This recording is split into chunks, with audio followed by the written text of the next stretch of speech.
શાસ્ત્રીજી મહારાજ ઘણી વખત એક વાત કરતા કે જો આપણે માથા ઉપર પાણીનો ઘડો રાખ્યો હોય તો આપણને એનો ભાર લાગે, પણ જો આપણે દરિયાની અંદર ડૂબકી મારી દઈએ તો લાખો ટન પાણી આપણા માથા પર હોય તો પણ આપણને ભાર લાગતો નથી.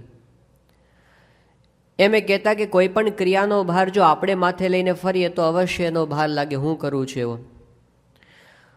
પણ ભગવાનને અને ગુરુને આગળ રાખીને જો કોઈ ક્રિયા કરે તો ગમે તેટલી કઠણ ક્રિયા હોય આપણને એનો ભાર લાગે નહીં. શાસ્ત્રીજી મહારાજના જીવનની અંદર આ સિદ્ધાંત બહુ દ્રઢપણે વણાયેલો હતો. જે કાંઈ આમણે પોતે કરેલું છે, દાખલો ખૂબ કર્યો છે, પણ છતાંય એ પોતે બધું ગુરુને અને ભગવાનને આગળ રાખીને કરતા આવ્યા. અને એટલે આ સંઘર્ષ આટલો બધો થયો ને છતાં પણ એ પોતે ક્યારે એનાથી હાર્યા કે થાક્યા નથી. કંટાળી જવાય ને, નહીંતર આવું 2-4 દિવસનો સંઘર્ષ હોય તો બરાબર છે, પણ સતત રોજ ઉઠીને સંઘર્ષ, રોજ ઉઠીને એમને ચિંતા કરવાની કે આ મંદિર માટે ક્યાંથી લાવીશું ને આ મંદિર માટે ક્યાંથી લાવીશું. 10 લેણદાર ઊભા હોય માથે રોજ. તો આવું કેટલા વર્ષ સુધી, આપણે 5 વર્ષ સુધી જો દેવાની અંદર ડૂબી ગયા હોય ને તો કેવી ખરાબ દશા થઈ જાય, ઊંઘ હરામ થઈ જાય. શાસ્ત્રીજી મહારાજને એવું ક્યારેય થયું જ નથી. અને ઉલટાનું પ્રમુખ સ્વામી મહારાજ તો શાસ્ત્રીજી મહારાજ માટે શું કહે છે કે શાસ્ત્રીજી મહારાજ રસિયા બાલમ હતા. જેણે બહુ સંઘર્ષ કર્યો ને એ માણસ કઠોર થઈ જાય, એ છે ને પથ્થર જેવો થઈ જાય, લાગણી એની અંદર ના રહે. શાસ્ત્રીજી મહારાજ અત્યંત પ્રેમાળ હતા. આટલું બધું કરવા છતાં પણ રસિયા બાલમ. રાતના એમની કથા વાર્તાની જે ગંગા વહેતી હોય, કોઈને ખબર ન પડે કે આટલી બધી પ્રવૃત્તિ માથે લઈને એ પોતે ફરે છે. બોચાસણની અંદર આવી પ્રવૃત્તિને બધે આવા સંઘર્ષોની વચ્ચે શાસ્ત્રીજી મહારાજ પોતે રાસ રમતા પાછા, તો કેવી ભક્તિ હશે એમને આ બધાની વચ્ચે પણ. ત્યાં ગોંડલની અંદર અડધી રાત્રે પેલી ધૂન ભજન ચાલતું હતું, શાસ્ત્રી મહારાજ આવીને દિલરૂબા વગાડવા માટે બેસી ગયા. અને શાસ્ત્રીજી મહારાજનો પાછો સંતોને હરિભક્તો પર પ્રેમ પણ એવો. ઈશ્વરચરણ સ્વામીએ વાત કરી હતી કે શાસ્ત્રીજી મહારાજ જ્યારે ગામડેથી ફરીને આવે ને ત્યારે સારંગપુર પછી ફરીને આવે તો સારંગપુર તો સાવ સૂકો પ્રદેશ કહેવાય, અને જોડી ઉપર એ બધું ચાલે મંદિરો એ વખતે. એટલે બીજું બધું તો ક્યાંથી હોય, પણ શાસ્ત્રીમાં જો મુંબઈ ને અમદાવાદ ને બધે શહેરમાં પધરામણી કરે ને ત્યારે ત્યાં પેલું પધરામણીમાં ઠાકોરજીને મીઠાઈ ધરે, એમ પેંડા ધરે, કંઈ સાકર ધરે, એવું બધું કંઈ બરફી હોય. શાસ્ત્રીજી મહારાજ એ વખતથી સંપ્રદાયની રીત કેવી કે જો ભગવાનને પધરામણીમાં કંઈ ધરાવે ને તો અડધું પહેલાં અલગ કાઢી લેવાનું, અડધું, બાકી અડધું હોય ને ધરાવવાનું, અને પછી એમાંથી પ્રસાદ વેચવાનો, અડધું જે હોય ને મંદિરે લઈ આવવાનું, અને પછી મંદિર ઠાકોરજીને ધરાવાય. આવી એ વખતની રીત હતી. તો શાસ્ત્રીજી મહારાજ એવી બધી મીઠાઈ હોય ને બધી ડબ્બામાં ભેગી કરી હોય આવી બધી. એટલે ફરતા ફરતા પછી મહિને, 1.5 મહિને, 2 મહિને સારંગપુર આવે, અને પછી ખોલે પેલી મીઠાઈઓ અંદરથી કાઢે, બધા સાધુઓને બોલાવે, જે સંતો હોય ને બધાને મીઠાઈ વેચવા માટે બધાને. હવે એમાં 1.5 મહિનો થયો, શું થયું, ફૂગ વળી ગઈ હોય. શાસ્ત્રીમાં જ ઉપરથી ફૂગ સાફ કરે, ઉપરથી કાઢી કાઢીને એક જણને સાધુને આપે એ મીઠાઈઓ. તો આવો પ્રેમ. શાસ્ત્રીજી મહારાજ કેરીના કરંડિયા પોતે જાતે બોટાદથી સારંગપુર માથે ટોપલો ઉચકીને લાવે, અને પછી કે આજ તો અમારે સંતોને કેરીઓ જમાડવી છે, હરિભક્તોને અમારે રસ જમાડવો છે. આવો શાસ્ત્રીજી મહારાજને પાછો બધાની પ્રત્યે પ્રેમ. એ વખતે આવા સંજોગોની અંદર છે ને માણસ કેવો શુષ્ક થઈ ગયો હોય, પણ છતાં પણ ત્યાં આગળ બોચાસણની અંદર શાસ્ત્રીજી મહારાજ બિરાજમાન હતા. અને અમદાવાદથી ખેંગારજીભાઈ ત્યાં આગળ આવેલા. હવે એ વખતે તો બધું કેવું હતું, શાસ્ત્રીજીમાંના રૂમમાં જ હરિભક્તો સૂઈ જાય. તે શાસ્ત્રીજીમાંનો ઢોલિયો હતો, ત્યાં પલંગ ખાટલા ઉપર સૂતા હોય, બાજુમાં ખેંગારજીભાઈ સૂતા હતા. હવે આગલે દિવસે શું બનેલું કે કોઈક હરિભક્ત હતા, એ શાસ્ત્રીજી મહારાજ પાસે કેસર લઈને આવેલા, અને 40 રૂપિયાનું કેસર એ વખતે તો બહુ મોટી વસ્તુ કહેવાય. પડીકામાં બાંધીને લાવેલા, બોક્સ તો એ વખતે હોય નહીં. તો શાસ્ત્રીજી મહારાજે પછી કીધું કે અમારો લોટો છે ને એમાં ખાલી કરી દે. એટલે એક મોટા લોટા રહેતા એ વખતે સંતોના મોટા, એ બધા કામની અંદર આવે, એ પછી નાવામાં કામ લાગે બધે જ. તો એ છે ને મોટો લોટો શાસ્ત્રીમાં જ કે આમાં રાખી મૂકજે, પછી સવારે કંઈક બીજાની અંદર ભરી લઈશું, એમ કહીને એમણે પહેલાં લોટામાં નખાવેલું કેસર. એ લોટો છે ને શાસ્ત્રીજી મહારાજે ઢોલિયાની નીચે મૂકી રાખેલો. ખેંગારજીભાઈ જ્યારે આવ્યા, રાતના સૂતા હતા, સવારે વહેલા ઉઠી ગયા, અને એમને શૌચ જવાનું થયું. હવે કોઈ વ્યવસ્થા એ વખતે મંદિરમાં તો હોય જ નહીં, પાણીની લાઈનો બધું ક્યાં છે, બહાર ખુલ્લામાં જવાનું. અને એ તો પોતે આવેલા, લોટો કાંઈ એની સાથે હોય નહીં, એટલે શાસ્ત્રીમાં જ લોટો ઉપાડ્યો અને એમાં પાણી ભરીને લઈ ગયા. તો તે અંધારામાં જ કંઈ ખબર પડે નહીં, પણ પછી છેલ્લે હાથમાં કંઈક આવ્યું ને એ કે આ શું છે, પછી ખબર પડી કે કેસરથી અભિષેક કર્યો મેં તો. અને પછી જ્યારે પાછા આવ્યા અને પછી ગભરાઈ ગયા, ખબર પડી ને કે આ તો આટલું મોંઘું કેસર, એ વખતે મંદિરની અંદર વઘારનું તેલ ન મળતું હોય ને, અને આવા પરિસ્થિતિમાં કેસર આટલું જતું રહે, એટલે થયું કે પતી ગયો, હવે આપણું આવી બનશે. એ તો ગભરાઈ ગયા. શાસ્ત્રીજી મહારાજ પાસે આવે ને ધીમેરીને વાત કરી કે સ્વામી આજે આવું થઈ ગયું. શાસ્ત્રીજી મહારાજ કે તું ચિંતા શું કામ કરે છે, જવા દે, ગયું તે ગયું. હું તો એ જ્યારથી આવ્યો ને ત્યારથી એને ધૂળ જ સમજતો હતો, એટલે તારે કંઈ ચિંતા કરવી નહીં. એને એટલી ધરપત થઈ ગઈ કે હાસ હવે કંઈ વાંધો નહીં. હમણાં બે તે ખાનદેશમાં વિચરણમાં ગયા હતા. ખાનદેશની અંદર જાપીની અંદર આપણે એક હરિભક્ત રહે છે ધનરાજભાઈ, જૂના હરિભક્ત છે, 80 વર્ષની ઉંમરના. એ ખાનદેશના હકા બાપુ કહેવાય છે, કારણ કે ત્યાંનું એન્સાઇક્લોપીડિયા છે, બધું જૂનું બહુ યાદ છે એમને, ધનરાજભાઈને. તો એ ધનરાજભાઈ શાસ્ત્રીજી મહારાજની સાથે નાનપણની અંદર ફરતા, નિર્ગુણદાસ સ્વામી, શાસ્ત્રીજી મહારાજ, યોગી બાપા બધા ત્યાં આગળ જાય ને, તો એની ઉંમર એ વખતે 13-14 વર્ષની. અને એ વખતે નિર્ગુણદાસ સ્વામીના આ છોકરા ઉપર હેત ઘણો, એટલે એને પોતાની સાથે ફેરવે કે આ કિશોર સારો છે, એટલે એને પોતાનું કામ સોંપે ને એ બધું. તો એમનો લાડકો કિશોર કહેવાય, એનામાં હોશિયારી ખરા ધનરાજ. તો શાસ્ત્રીજી મહારાજ એ વખતે શું કરે, હવે આ બાજુ ગોંડલથી બધા પત્રો આવતા હોય ને બધા શાસ્ત્રીજી મહારાજની ઉપર કે કડિયાઓ જીવ ખાય છે અને માગનારા છે હેરાન કરે છે, અને સિલકમાં ફક્ત સ્વામી છે, અને અમાસના નગારા વાગે છે, આવું બધું યોગી બાપાના પત્રો ઉપર ચાલુ જ હોય. એટલે શાસ્ત્રીજી મહારાજને ખાનદેશમાંથી બધા પધરામણી કરી કરી કરી 2 રૂપિયા 5 રૂપિયા 2 રૂપિયા 5 રૂપિયા એમ કરતાં કરતાં કરતાં એ વખતે કંઈ 1500 રૂપિયા ભેગા થયા હતા. અને આ બધા એમને મોકલવાના હતા ગોંડલ. તો ગોંડલ કઈ રીતે મોકલવામાં આવતા, એ વખતની વ્યવસ્થા એવી હતી કે ધુલિયાની અંદર એ વખતે શાલિગ્રામ શેઠ હતા, અને એ બધો વ્યવહાર સંભાળે. શાસ્ત્રીજી મહારાજ શાલિગ્રામ ઉપર મોકલે, એટલે શાલિગ્રામ શેઠ છે એ પોતે મની ઓર્ડર કરીને ત્યાંથી ગોંડલ પહોંચતા કરી દે. હવે આ વખતે શાસ્ત્રી મહારાજ જાપીમાં હતા ને બધા 1500 ભેગા થાય, વિચાર કરતા હતા કોની સાથે મોકલવું. અને બરાબર એ જ વખતે ત્યાં આગળ બાજુનું મોહાડી ગામ છે, ત્યાંથી એક હરિભક્ત આવેલા ધોંડુ માસ્તર, ધોંડુ એની સરનેમ હશે પણ ધોંડુ માસ્તર એમને કહેતા, બહુ નિષ્ઠાવાન ભક્ત અને ભગત, અને શાસ્ત્રી મહારાજ પ્રત્યે ભક્તિભાવ પણ એવો. તો એને શાસ્ત્રીજી મહારાજે કીધું ધોંડુ માસ્તરને કે આ તમે આવ્યા છો તો આ લેતા જાઓ અને ધુલિયાની અંદર આમને શાલિગ્રામ શેઠને પહોંચાડી દેજો. એ કીધું સારું સ્વામી. એટલે એ પોતે એને કે મોહાડી હું જાઉં છું તો પછી સવારે ત્યાં આગળ આપી આવીશ ધુલિયા જઈને. નિર્ગુણદાસ સ્વામીના મનમાં એમ હતું કે હું આ શાલિગ્રામ પેલો આપણો ધનરાજ છે ને એની સાથે મોકલાવીશ, એના મનમાં એવું હતું. પણ શાસ્ત્રીમાં જ આગલે દિવસે મોકલી દીધા. બીજે દિવસે નિર્ગુણદાસ સ્વામી યાદ કરાવ્યું કે પેલું આપણે પૈસા મોકલવાના હતા તો આ ધનરાજ સાથે મોકલી દે. શાસ્ત્રીમાં જ કે ના, મેં તો ધોંડુ માસ્તર આને મોકલી દે. નિર્ગુણદાસ સ્વામી અકળાણા, એ કે એની આનું કામ મોકલા, છોકરો આપણી આરે છે ને આમ તેમ. શાસ્ત્રીમાં જ કે ગમે ત્યારે મોકલવાના જતા ને મોકલી દીધા, એમાં શું છે. નિર્ગુણદાસ સ્વામી થોડો ઝઘડો કર્યો, શમી ગયો બધો. એ તો રોજ ઝઘડા થતા શાસ્ત્રીમાં સાથે. હવે આ બાજુ ધોંડુ માસ્તર છે ને ઘરે આવ્યા રાતના સમયે, અને રાતના 11:30 વાગે એના ઘરે 3 માણસો આવ્યા, આમ અજાણ્યા હતા, બાજુના ગામના ભીલ જેવા માણસો.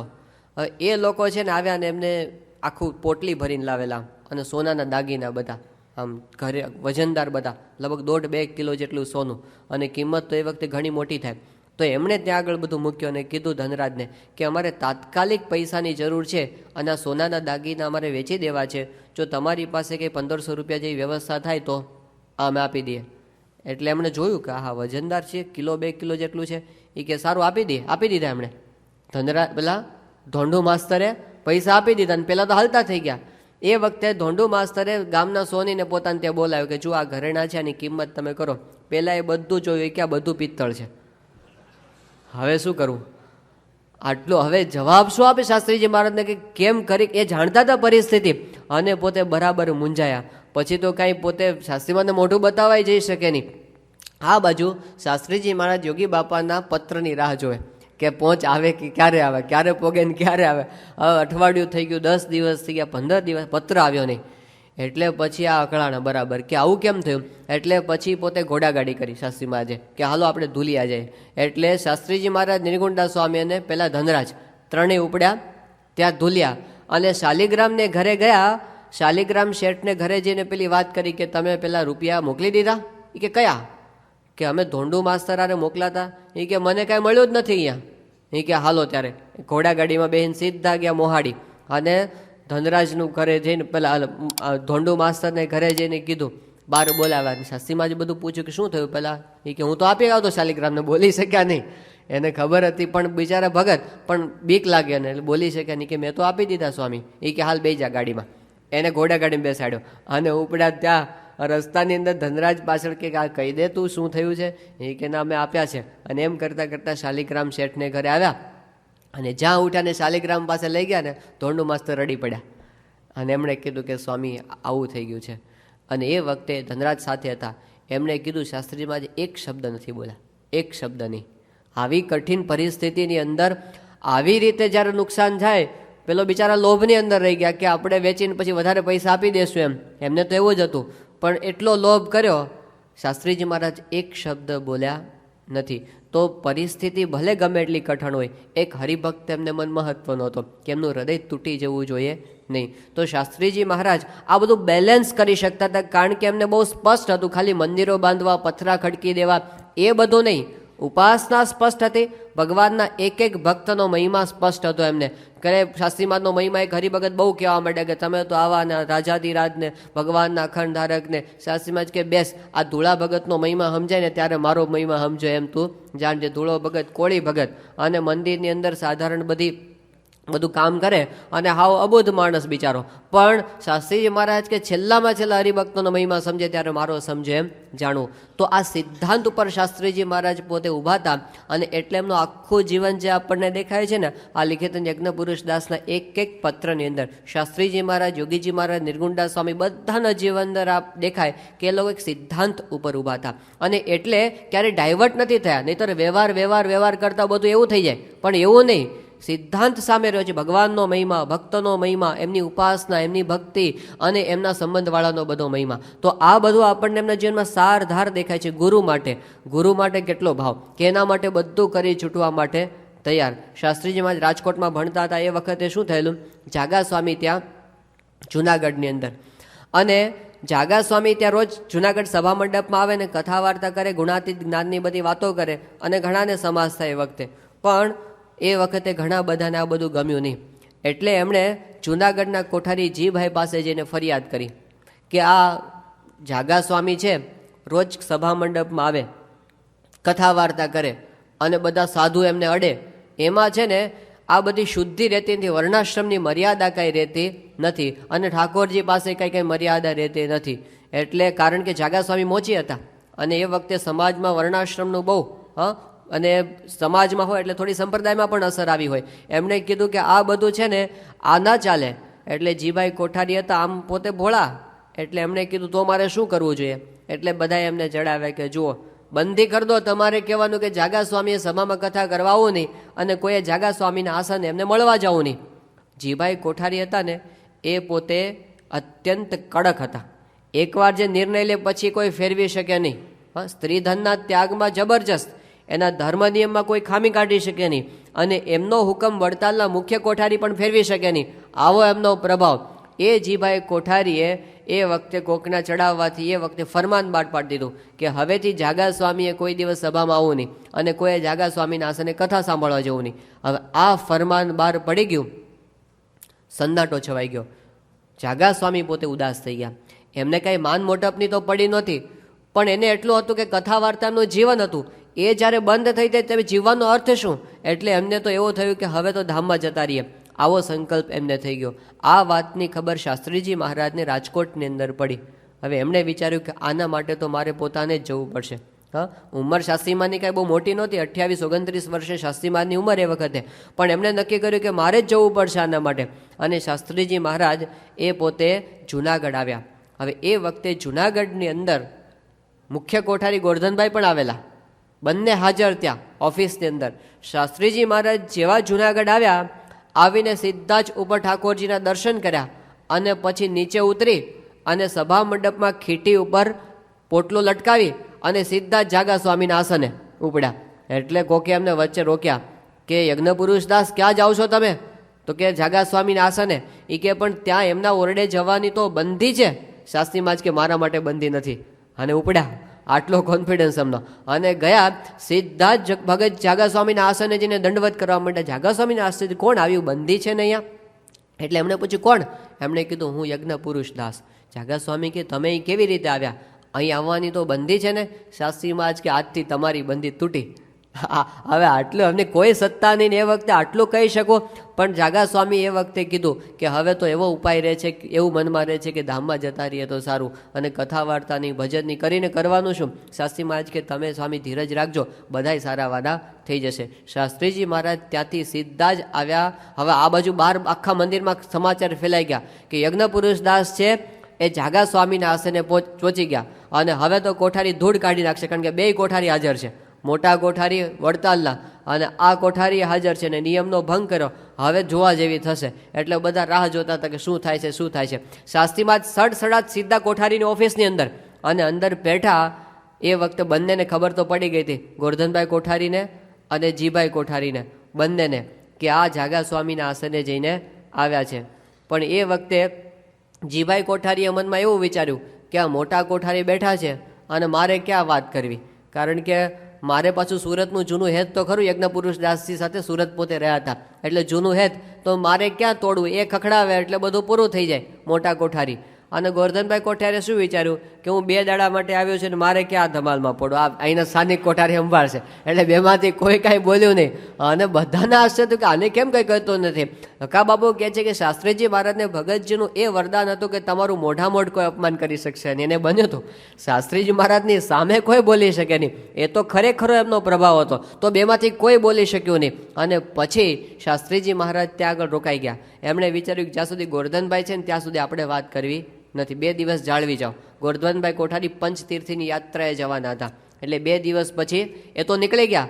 અને પછી જીભાઈ કોઠારીને શાસ્ત્રીજી મહારાજે એકાંતની અંદર બોલાવી અને વાત કરી. એમણે કીધું કે જીભાઈ, મેં તમને ત્યાં સુરતની અંદર ભગતજીના મહિમાની વાત કરી હતી ને, કે હા આ જાગા સ્વામી છે ને એવા પુરુષ છે. એ ગુણાતીતાનંદ સ્વામીના પરમ કૃપાપાત્ર છે. અને એમણે સ્વામીને અત્યંત રાજી કરી અને એમને વશ કર્યા છે. એવી બ્રાહ્મી સ્થિતિ એમને પ્રાપ્ત કરી છે શ્રીજી મહારાજના. એ પોતે ધારક બન્યા છે. અને પછી એમણે વાત કરી કે તમે અત્યારે કોઠારીપણાના કેફની અંદર અને સત્તાના મદની અંદર આ જીભા આવા મોટા સદગુરુનું અપમાન કરવા માટે તૈયાર થયા છો, પણ આમાંથી તો તમારા કલ્યાણનું બાજુમાં રહી જશે અને જીવ નરકમાં જશે અને જીવનો નાશ થઈ જશે. આ તમે શું કરવા બેઠા છો? અને આવી બધી વાત એમને સવારના 3 વાગ્યા સુધી કરી. એટલે પછી જાગા પેલા જીભાઈ કોઠારીની આંખો ઉગડી ગઈ અને પોતે રડી પડ્યા. એમણે કીધું કે હું કોકનો ચડાવ્યો ચડી ગયો, બાકી મને કાંઈ એવો વિચાર હતો નહીં. શાસ્ત્રીજી મહારાજ તો 3 વાગે જઈને સૂઈ ગયા, જીભાઈ સૂઈ શક્યા નહીં. અને પછી નાહી ધોઈ એનો સવારના વહેલા 5 વાગે ત્યાં જાગા સ્વામીના આસને ગયા. ધોતીઓ સાથે લઈ ગયા, સાકરનો પડો લઈ ગયા, નારિયેળ લઈ ગયા. અને પછી ત્યાં દંડવત કરતા જાય. એ વખતે જાગા સ્વામી પછી કોણ આવ્યું? એમણે કીધું કે હું જીભાઈ કોઠારી. જાગા સ્વામી કે હો તમે કેમ આવ્યા અહીંયા આગળ? જીભાઈએ કીધું કે મારી આંખો યજ્ઞ પુરુષ દાસજીએ ઉઘાડી દીધી છે. એમ કરીને એમણે માફી માગી. અને પછી જાગા સ્વામીને કીધું કે આજથી આ જુનાગઢ મંદિરમાં તમારો હુકમ ચાલશે, અને જો તમારું કોઈ અપમાન કરશે તો હું એને ધોળા પહેરીને મંદિરની બહાર કાઢી મૂકીશ. આ જાગા સ્વામીનું ફરમાન. પણ શાસ્ત્રીજી મહારાજની એ વિચક્ષણ પ્રતિભા હતી. પણ એ વિચક્ષણ પ્રતિભાનો ઉપયોગ એમણે હંમેશા ગુરુનો અને ભગવાનનો મહિમાનો વિસ્તાર કરવાની અંદર જ કરેલો. એક જ ઉદ્દેશ હતો એના જીવનની અંદર કે ગમે તેમ કરીને મહારાજ સ્વામી અને પોતાના ગુરુ છે એનો પોતે વધારે ને વધારે મહિમા પ્રવર્તાવી શકે. યોગી બાપાએ યોગી ગીતામાં લખ્યું છે કે હે શાસ્ત્રીજી મહારાજ, જો અમે તમારા ભક્ત થઈશું તો તમે રાજી થશો, અને જો અમે તમારી જાહેરાત નહીં કરીએ તો તમે રાજી નહીં થાવ. આ સિદ્ધાંત હતો યોગી બાપાનો. આપણે જે કરીએ છીએ ને જાહેરાત, એ કાંઈ લૌકિક જાહેરાત જેવી નથી. આમાં ગુરુની પ્રસન્નતા છે, આની અંદર રાજીપો છે, અને આની અંદર આપણી ભક્તિ છે. તો આપણે ભક્ત થયા છીએ એટલે આપણા અંતરમાંથી ઓડકાર બહાર આવે, અને એટલે આપણને થાય કે કેમ ગુરુના મહિમાનું પ્રવર્તન કરીએ. શાસ્ત્રીમાં આવા સંકલ્પો થાય કે કેમ ભગતજીનું સન્માન કરાવીએ. જે વખતે આટલા અપમાન થતા હોય ત્યારે.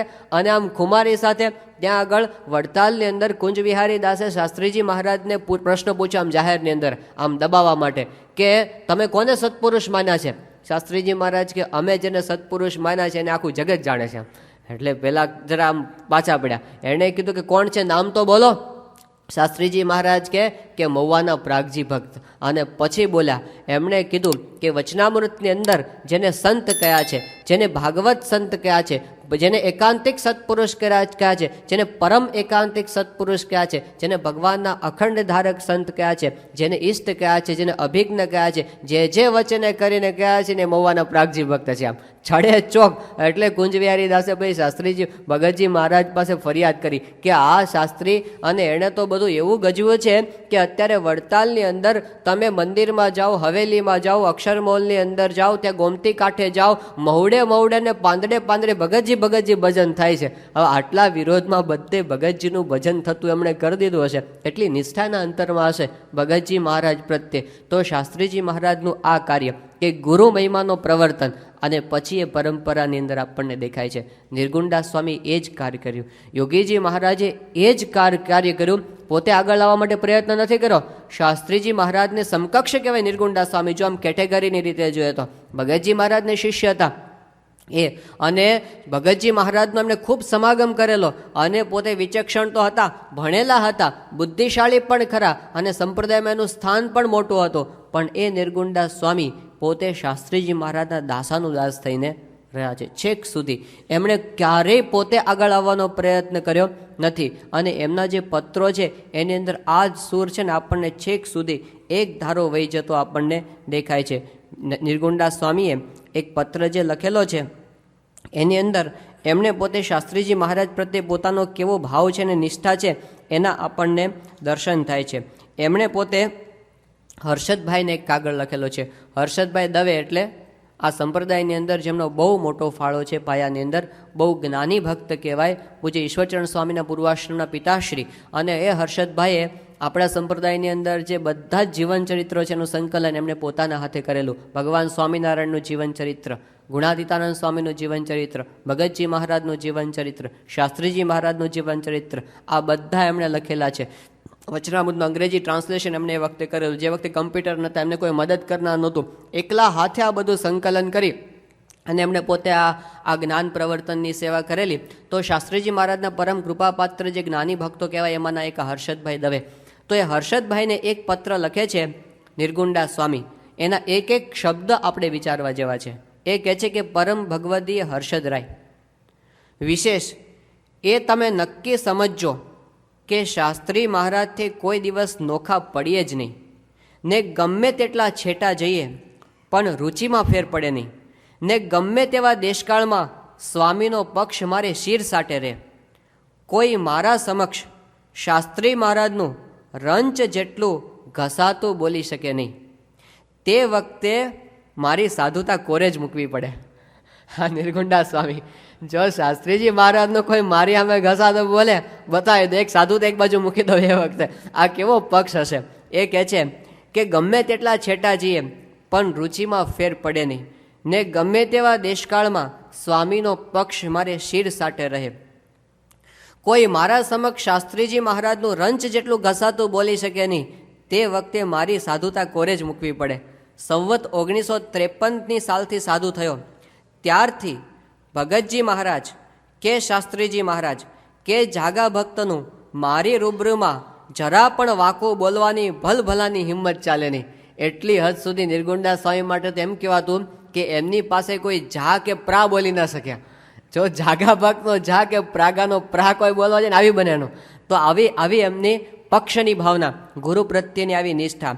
તો 53ની સાલથી સાધુ થયો ત્યારથી ભગતજી મહારાજ કે શાસ્ત્રીજી મહારાજ કે જાગા ભક્તનું મારી રૂબરૂમાં જરા પણ વાંકું બોલવાની ભલભલાની હિંમત ચાલે નહીં.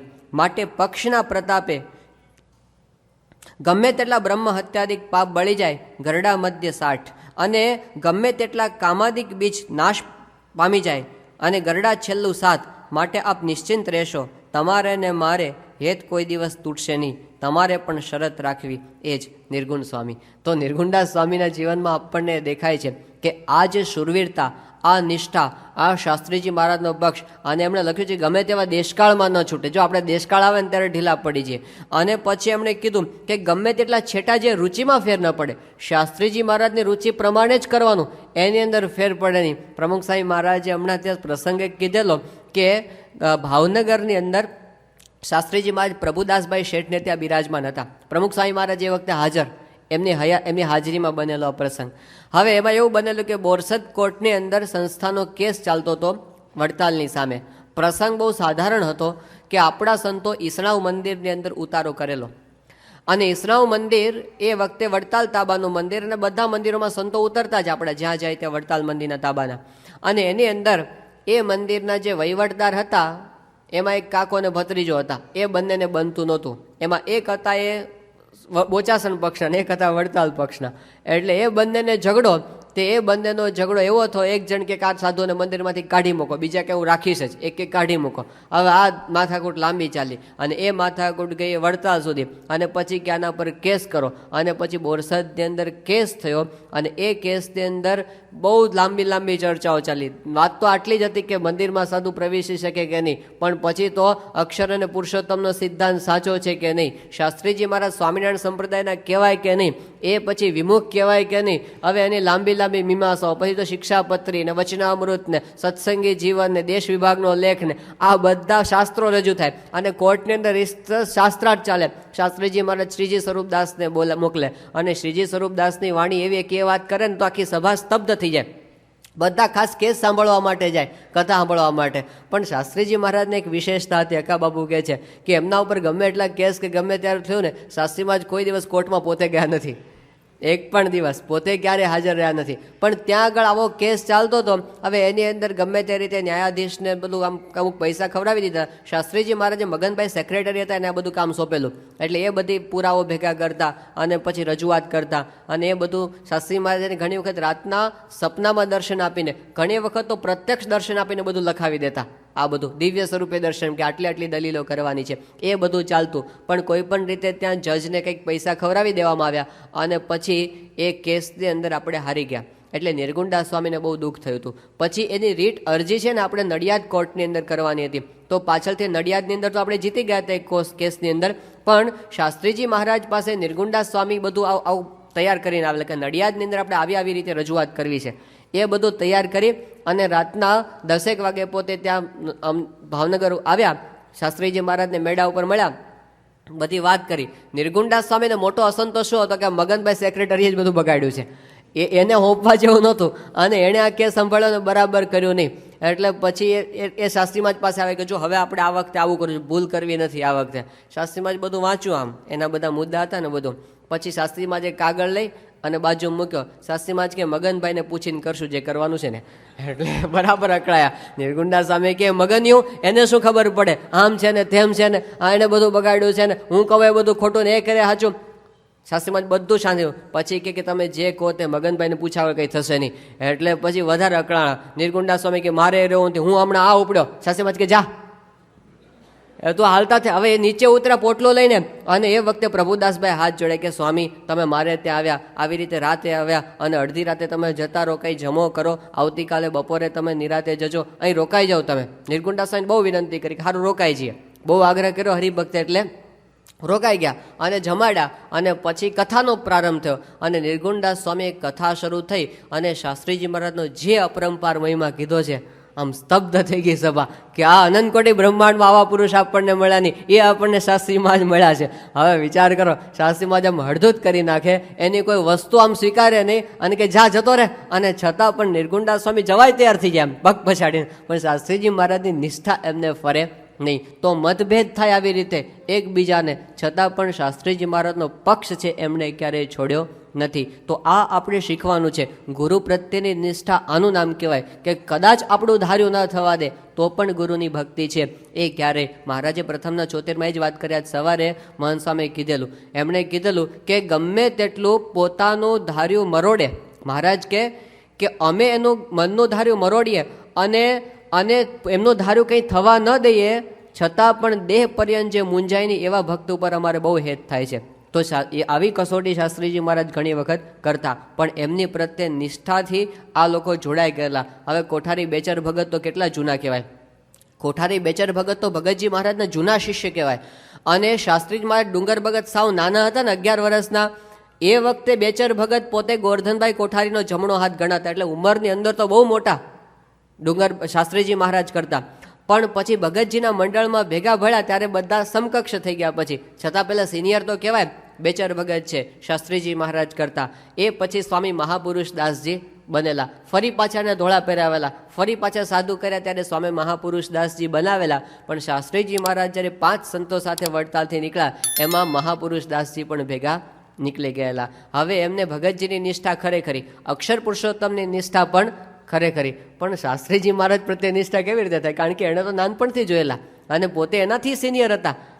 પણ એમને છે ને છતાં મનમાં દ્વિધા તો રહ્યા કરે કે આ પ્રતાપી પુરુષ છે, ભગતજી મહારાજ જેવા જ લાગે છે. એટલે પછી બહુ મૂંઝવણ થઈ. એક વખત એમણે પછી નક્કી કરેલું કે બોચાસણની અંદર શાસ્ત્રીજી મહારાજ કથા કરતા હતા અને એમણે નક્કી કર્યું કે શાસ્ત્રીજી મહારાજ કથા કરે છે, હું એની બાજુમાં જઈને પંખો નાખીશ, અને જો શાસ્ત્રીજી મહારાજ મને રોકે નહીં ને તો સમજુ કે આ ભગતજી મહારાજ જ છે, બીજું કોઈ નથી. આવું પોતે નક્કી કર્યું. હવે એ શક્ય જ નથી, કારણ કે આટલા મોટા સંત અને શાસ્ત્રી મહારાજ તો નાના કહેવાય, એને કરતાં 15 વર્ષે, અને એ જો પંખો નાખવા બેસે, શાસ્ત્રી મહારાજ નાખવા દે એમને?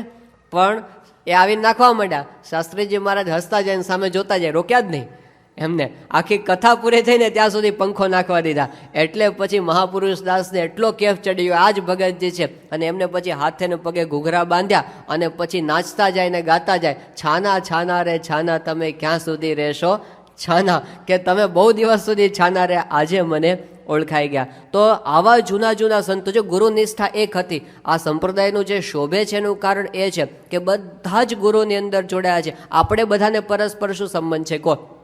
કોક 6 ગામના છે, કોક 27 ગામના છે, કોક વળી બીજા કશા ગામના હશે, બધા કોક કાઠિયાવાડના હશે, કોક વળી બીજે ક્યાંકથી આવ્યા હશે, કોક અમેરિકાથી હશે, કોક ભણેલા હશે, પણ આપણે ભેગા કેમ થયા? ગુરુ એક છે.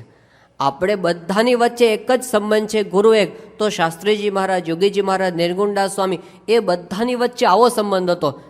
એક મેક થઈ ગયા હતા. એક એવો દિવ્ય પરિવાર બંધાઈ ગયા હતો જ્યાં કદાચ લોહીનો સંબંધ નહોતો, ત્યાં કોઈ લોહીનો સંબંધ નહોતો, પણ ત્યાં આગળ આત્માનો સંબંધ હતો, દિવ્ય સંબંધ. અને એના જે પ્રસંગો આપણે વાંચીએ છીએ, રૂવાડા ઊભા થઈ જાય. જે શાસ્ત્રીજી મહારાજને નિર્ગુણદાસ સ્વામી પ્રત્યે ભાવ હતો, નિર્ગુણદાસ સ્વામીને શાસ્ત્રીજી મહારાજ પ્રત્યે, નિર્ગુણદાસ સ્વામીને યોગીજી મહારાજ પ્રત્યે જે ભાવ હતો એ પણ અલૌકિક હતો. તો એ બધા જ્યારે પ્રસંગો આપણે વાંચીએ આ શાસ્ત્રીજી મહારાજના આ પત્રોની અંદર, એ બધા જુદા પત્રો છે એ બધા વણાયેલા છે. એની અંદર આપણને ખ્યાલ આવે છે નિર્ગુણદાસ સ્વામી હતા ને, એમને પોતે જે યોગીજી મહારાજ પ્રત્યે જે ભાવ હતો ને એનું પણ ઘણા બધા પત્રો આની અંદર આપણને જોવા મળે છે. યોગીજી મહારાજનો પણ એવા શાસ્ત્રીજી મહારાજ પ્રત્યેના ભાવના પત્રો, અને નિર્ગુણદાસ સ્વામી પ્રત્યેના. યોગીજી મહારાજ આફ્રિકા એક પત્ર લખે છે. જ્યારે નિર્ગુણદાસ સ્વામીને કેન્સરનું નિદાન થયું મુંબઈની અંદર, એ વખતે યોગીજી મહારાજે આફ્રિકા પત્રની અંદર લખ્યું કે અહો, આપણા જીવન પ્રાણ સ્વામી નિર્ગુણદાસ સ્વામીને ડાક્ટરો કેન્સર બતાવે છે, તે નહીં મટે. તેથી બધા હરિભક્તો તથા સંતો દિલગીર થયા છે. માટે આફ્રિકા હોલ જાગૃત થાય, તમામ ઘરે ઘરે પ્રાર્થના કરવા માંડો. એટલે સ્વામી 10 વર્ષ દેહ તેમનો રાખે. માટે હું તો 25 માળાની ધૂન અક્ષરદેરી, સ્વામી જાગા ભક્ત, સ્વામી ભગતજી મહારાજ, કૃષ્ણજી અદા તથા પૂજ્ય શાસ્ત્રીજી મહારાજને સંભાળીને ધૂન કરું છું. જે હે સ્વામી, હે શ્રીજી, હે શાસ્ત્રીજી મહારાજ, તમે આ નિર્ગુણદાસ સ્વામીને સાજા કરો, તે પ્રાર્થના ચાલે છે. નિર્ગુણદાસ સ્વામી પ્રત્યે યોગીજી મહારાજને બહુ ભાવ હતો. એ પોતે પત્ર લખીને કે નિર્ગુણદાસ સ્વામીને કે તમે પધારો, તમારા માટે અમે ઓરડો લીપાવીને તૈયાર રાખ્યો છે. એવું બધું નિર્ગુણદાસ સ્વામી છે એ લખે.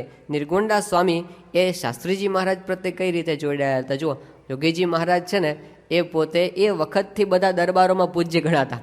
બધા દરબારોને બહુ સાચવતા ને, એટલે અડવાળના દરબારોને બધા શાસ્ત્રી મહારાજ પાસે આવીને એક દરબારે કીધું કે મારે છે ને યોગીજી મહારાજને ગુરુ કરવા છે. અને શાસ્ત્રી મહારાજ રાજી થઈ ગયા કે ઓહો, એવા પુરુષને ગુરુ કરો એમાં તમે બહુ રાજી. હવે આ કેવું લાગે શાસ્ત્રી મહારાજને હયાતીની અંદર, પણ શાસ્ત્રી મહારાજ રાજી થયા કે આવા પુરુષ તો અનંતકોટી બ્રહ્માંડમાં બીજે તમને મળે નહીં. અને એની સામે યોગીજી મહારાજ જુઓ કે એમને છે ને ત્યાં આગળ સોનાના કળશ કરાવવાના હતા ગોંડલની અંદર.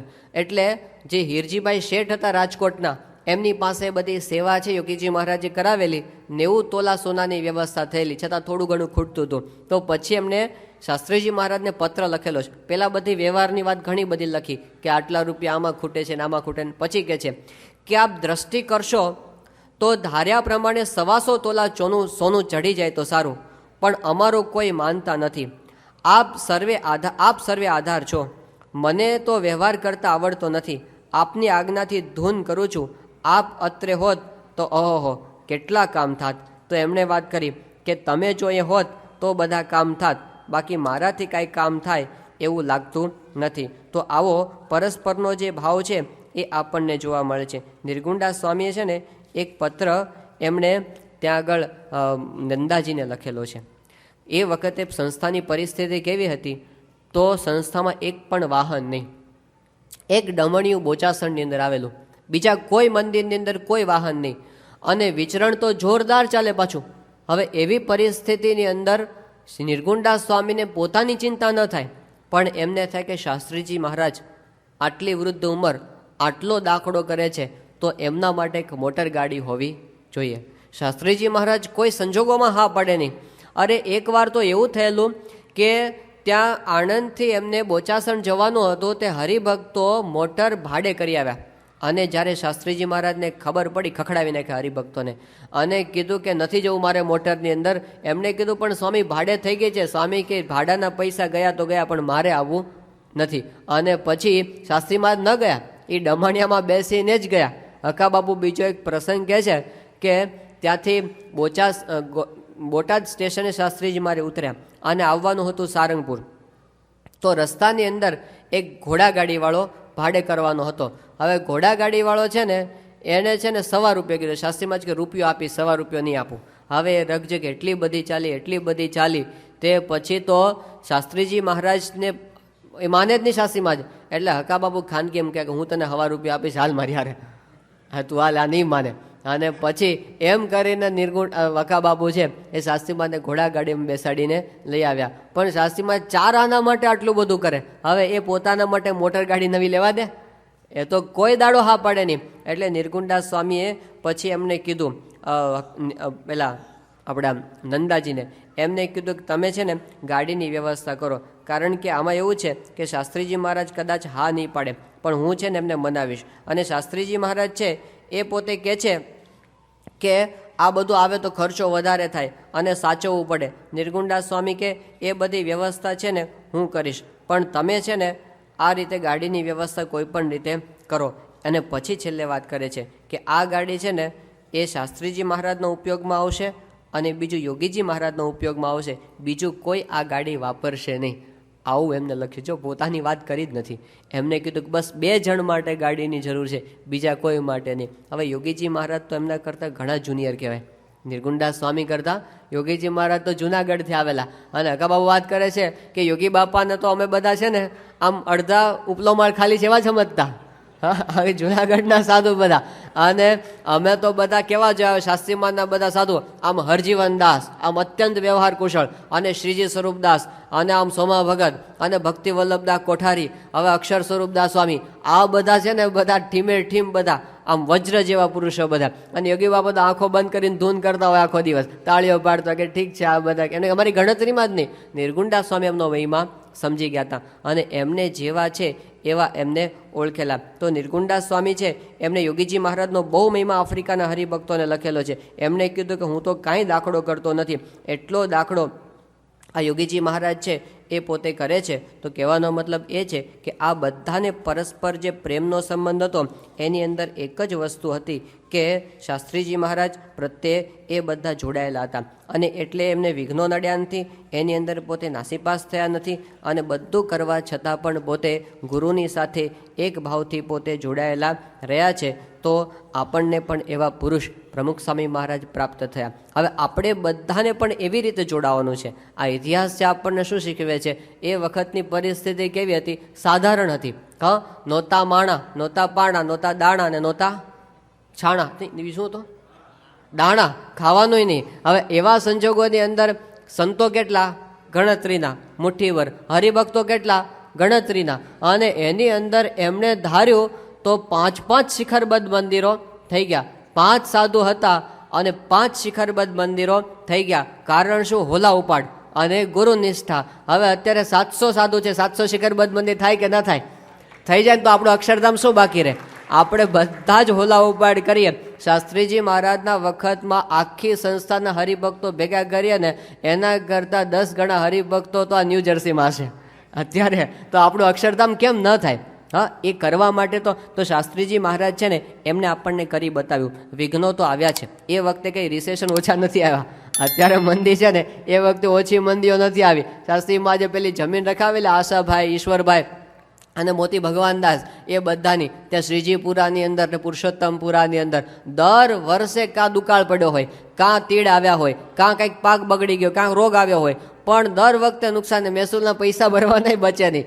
મોતીભાઈ ભગવાનદાસ માટે એમ કહેવાય કે એના માથાના જેટલા વાળ ને એટલું એનું દેવું, આટલું દેવું માથે લઈને ફરે. પણ કેફ એવો તો મહંસ્વામી વાત કરે છે, આમ હાલે તો ધરતી ધ્રુજે, આમ એટલો બધો એનો કેફ. કારણ કે શાસ્ત્રીજી મહારાજ મળ્યા, એ સ્વરૂપની નિષ્ઠા હતી. અને કીર્તનો કેવા, અમે સૌ સ્વામીના બાળક મરીશું સ્વામીને માટે, અમે સૌ શ્રીજી તણા યુવક લડીશું શ્રીજીને માટે, અમે આ યજ્ઞ આરંભ્યો બલિદાનો અમે દઈશું, અમારા અક્ષર પુરુષોત્તમ ગુણાતીત જ્ઞાનને ગાઈશું. આ બલિદાનના પાયા ઉપર આખી સંસ્થા ઊભી થઈ છે. કોઈ કરોડપતિ આવીને આમ રૂપિયા ફેંકી દીધા નથી. આ બધા આપણા જેવા હરિભક્તોના બલિદાન ઉપર આખી સંસ્થા ઊભી છે, નિષ્ઠાના પાયા ઉપર ઊભી છે, ગુરુના પ્રેમના આધારે ઊભી છે. તો આપણે બધા પણ એ રીતે જોડાયા છીએ. તો આમાં પણ હોલા ઉપાડ, આ આપણી ભક્તિ છે. હા, આવી ભક્તિ હશે તો પછી શું બાકી રહે? પ્રમુખ સ્વામી મહારાજ 1985ની સાલમાં ત્યાં અમદાવાદના સમયાની અંદર એવું બોલેલા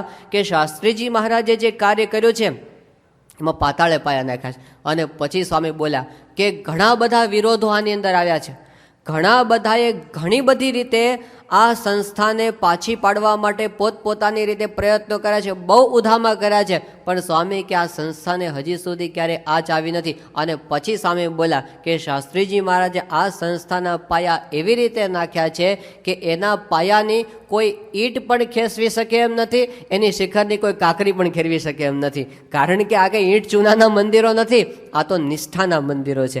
આ સંસ્થા આખી સમર્પણ ભાવ અને નિષ્ઠા ઉપર ઊભી છે. તો આપણે બધા એના વારસદાર છીએ. તો આપણે પણ એવી ભક્તિ કરીને બતાવીએ છીએ ને. શાસ્ત્રીજી મહારાજે તો કરી બતાવી, યોગી બાપાએ કરી બતાવી, નિર્ગુણદાસ સ્વામીએ કરી બતાવી, પ્રમુખ સ્વામી મહારાજે કરી બતાવી. હવે આપણો વારો આવ્યો. કારણ કે એ તો પોતે એ સ્થાને જઈને બેસી ગયા, પણ એમણે પછી આપણને પાછળથી આ ભક્તિનો વારસો છે એ આપ્યો છે. અને આવતીકાલે બધા આપણે ભક્તિદિન ઉજવવાના છે. જો વિચાર કરો, એક બાજુ આવો પ્રસંગ બન્યો છે હા હમણાં, અને બીજી બાજુ આવો પ્રસંગ આપણે ફરીવાર કરવા માટે ઊભા થયા છે. કારણ કે શાસ્ત્રીજી મહારાજનો જે કાર્ય હતું એ તો ચાલુ જ છે. વચ્ચે આવા વિઘ્નો કદાચ નાના મોટા એ વખતે આવેલા અને અત્યારે પણ કદાચ આવ્યા કરે છે, પણ એનાથી એમનું કાર્ય ક્યારે અટકવાનું નથી. એક અક્ષરધામની અંદર એકાદ ઈંટ કદાચ આગી પાછળ થયેલી દેખાય, પણ સ્વામી એવા હજારો અક્ષરધામ ઊભા કરવા માટે તૈયાર છે. અત્યારે એ થતા રહેશે. પણ અહીં આપણને પહેલું અક્ષરધામ પરદેશની અંદર ન્યૂ જર્સીમાં બનવાનું છે. આખા વિશ્વની અંદર ભારતની બહાર સૌથી પહેલું અક્ષરધામ બનશે એ આપણે ત્યાં બનશે. અને એના બધા સ્વામીએ પડઘમ ચાલુ કરી દીધા. અને આવતીકાલે આપણે એના માટે ભક્તિદિન ઉજવવા માટે એકત્રિત થયા છીએ. તો આપણે બધાએ પણ એવો હોલા ઉપાડ કરવાનો છે કે એનો અવાજ સ્વામીશ્રી સુધી પહોંચે. આમ કે આ લોકોએ અત્યારે બધા સમાચારો બધા દુઃખના આવે છે, એની અંદર એવા સુખના સમાચાર સ્વામી સુધી પહોંચે કે આ અક્ષરધામ નવું તૈયાર થઈ રહ્યું છે અત્યારે. તો એવું ત્યાં સુધી પહોંચી જાય એવું પૂજ્ય મહંત સ્વામીની હાજરીમાં આપણે આવતીકાલે કરી બતાવીએ. અને સ્વામી બાપા પણ એ પ્રસંગ સાંભળી અને આપણે આશીર્વાદ માગવા ન પડે. આજે સવારે ભલે કાર્યક્રમ ગોઠવતા હતા ને તો અમે વાત કરી યજ્ઞવલ્લભ સ્વામીને કે એવું કરો કે બાપા આશીર્વાદ લખીને મોકલે આ પ્રસંગે. એમ પછી વચ્ચે આવે છે કે ના, આપણે આશીર્વાદ મંગાવવા નથી. આપણે આશીર્વાદ સ્વામીને આશીર્વાદ આપવાની ઈચ્છા થઈ જાય એવું આપણે કરવું છે. આપણે માગીએ અને સ્વામી કહે ચલો લખી આપે આશીર્વાદ, એમાં શું? એ તો આપણે માગેલા કહેવાય. પણ એમને સામેથી ઈચ્છા થઈ જાય કે મારે આશીર્વાદ મોકલવા છે, તો એવી રીતે એમનો રાજીપો થાય, એવી રીતે આપણે પોતે આપણે બધા એકે એક સ્વામીશ્રીના કાર્યની અંદર જેમ નિર્ગુણદાસ સ્વામી, જેમ યોગી બાબા પોતે હોમાઈ ગયા, એવી રીતે આપણે પણ એમના એટલી હદ સુધી એમના થઈ અને એમના પ્રત્યે આપણી બલિદાન ભક્તિ એ રજૂ કરી શકીએ એ મહારાજ સ્વામીના ચરણોમાં પ્રાર્થના. સજાન સ્વામી મહારાજની જય.